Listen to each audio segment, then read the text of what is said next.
서울 중랑구갑의 서영교 의원입니다. 이게 그 문건이죠? 이게 쪽지예요?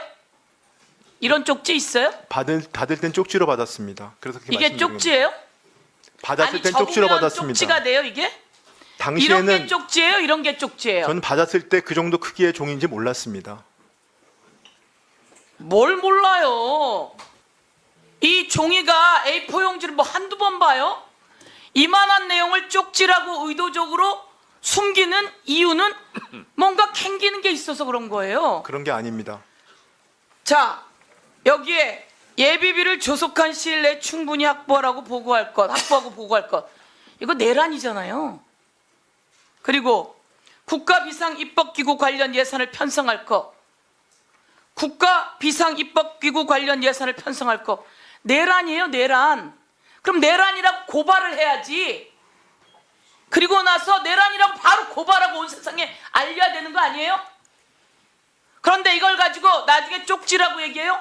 윤인대 차관 이게 쪽지예요? 쪽지예요? 여러분, 대한민국 국민 여러분, A4 용지 이런 거 놓고 쪽지라고 얘기하는 사람 봤어요? 지시문건이지? 대통령이 비상계엄을 하면서 나눠주면 이게 얼마나 중요한 건지 봐야죠.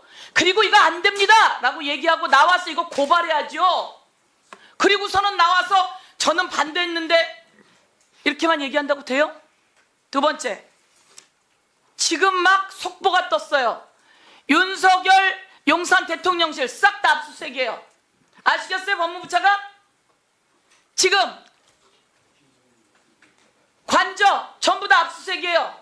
그런데 안감한 압수수색 영장을 검찰청에서 반려했다는 거예요. 이렇게 내란을 계속 동조해도 되겠어요? 세상이 안 변할 것 같아요? 세상 변합니다. 그래서 이 내용 다 알고 예비비 준비하려고 했던 최상목 관련해서 우리가 탄핵해야 된다는 거예요. 탄핵을 남발한다고요? 징계를 때리고 그 검사, 그 잘못된 사람들을 잘랐어야지. 자르지 않으니까 탄핵하는 거 아니에요. 그렇게 해서 탄핵했음에도 불구하고 제대로 변화하지 않으니까 끝내 누가 탄핵된 겁니까? 윤석열 탄핵됐습니까? 안 됐습니까? 기재부 장관. 탄핵됐습니다. 윤석열 파면됐습니까? 그렇습니다. 대한민국 대통령이 파면됐어요. 거기에 경제수석이 누구였어요? 대통령 시절에. 제가 경제수석이었습니다. 최상목이에요. 그리고 파면될 때 기획재정부 장관이 누구예요? 접니다. 최상목이에요.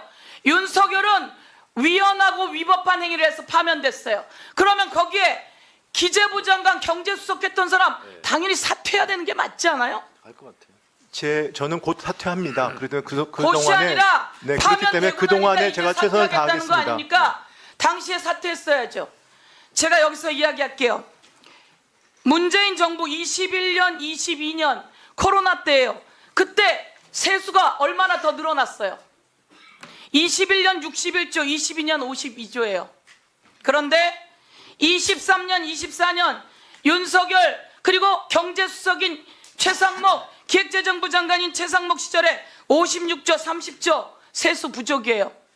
이러고도 뭘 할 말이 있어요? 저는 위헌하고 위법한 행위가 차고 넘치는데 이 경제 다 망가뜨린 거로 탄핵 대상이라고 이렇게 생각해요. 네, 말씀드렸어요. 21년, 22년은 자산시장 버블이 있었습니다. 그리고 23년, 22년, 23년 그 뒤에는 글로벌 복합위기가 있었습니다. 복합위기 직후에는 보세요. 그런 일이 있었습니다. 네. 그런 얘기를 하니까 경제 수장으로 일을 못한다는 거예요. 그렇게 다른 곳으로 떠넘기고 그리고 자기 책임 안 하고 떠넘기는 게 아니라 그리고 정확히 내가 말씀을 드리는 어제 겁니다. 이야기할 때 이런 얘기했죠. 소상공인들이 폐업을 많이 한다고 대정부 질문에서 의원이 이야기하니까 뭐라고요? 자영업자들이 변화에 못 따라간다고? 자영업자들이 온라인 판매 등 변화에 못 따라간다고? 그렇게 자영업자에 대못 받을 거면 경제 수정은 왜 합니까? 그게 아니고 자영업자한테 돈을 나눠주자 그러니까 제 얘기는 구조적인 노력이 필요하고 그런 노력을 저희가 하고 보세요. 있다는 세금은 말씀을 누구 돈이에요? 드리려고 하는 겁니다. 세금이 기획재정부 장관 돈이에요? 자영업자나 사람들에서 나온 돈이에요? 자영업자의 어려움이라는 게 그런 경기적인 이유뿐 아니라 구조적인 이유가 있다는 걸 저러니까 탄핵 말씀드리는 대상이라는 겁니다. 거예요. 세금은 국민이 낸 돈이에요. 그럼 세금이 국민이 어려울 때 세금으로 돌려줘서 마중물을 만드는 게 정부가 해야 될 일인 거예요. 그렇기 때문에 재정을 명심하세요. 갖다가 재정을 자, 저희가 마지막 굉장히 핸드폰을 신중하게 써야 바꿔놓고 됩니다. 핸드폰을 12월 7일 날 바꿨어요. 자, 정리해 주세요. 12월 7일 날 바꿔놓고 안 바꿨다고 거짓말하면 됩니까? 정리해 주세요. 저는 어떻게 이렇게 거짓말을 뻔뻔스럽게 하는지 오늘 국민이 만천하에 다 봤을 거라고 생각합니다. 네, 위원장으로서 한 말씀 드립니다. 우리 최상목 그 장관이나 이주호 장관이나 부총리들이십니다. 예.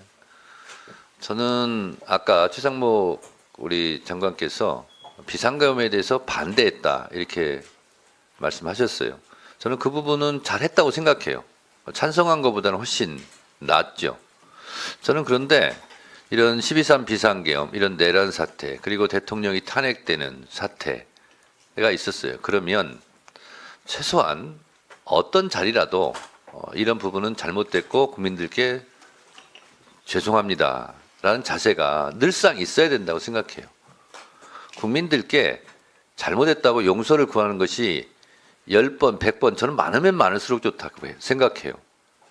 이로 인해서 피해받고 상처받은 분들이 국민들이기 때문에 그래서 용서는 피해자들이 하는 거고요. 사과는 가해자들이 하는 겁니다. 저는 그런 자세가 있었으면 좋겠다는 아쉬움이 크고요. 그리고 당사자인 윤석열 전 대통령도 지금 같은 태도가 아니라 정말 죄송하다 잘못했다 그러면 말 한마디에 천냥빚을 갚는다는 우리나라 속담이 있지 않습니까?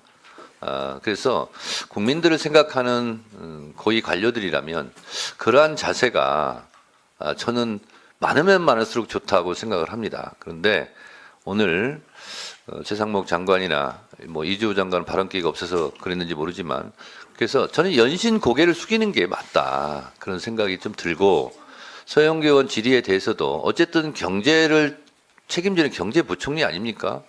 이유 없는 무덤이 어디 있겠어요. 그러나 결과적으로 나타난 것은 어쨌든 경제 상황이 안 좋은 거 아닙니까? 그러면 윤석열 정부의 경제를 책임진 수장으로서 그 부분 죄송스럽게 생각합니다. 이런 태도와 자세가 옳지 않겠느냐 위원장으로서 그런 생각을 합니다. 참조하시면서 발언해 주시기 바랍니다. 네, 유념하겠습니다. 네.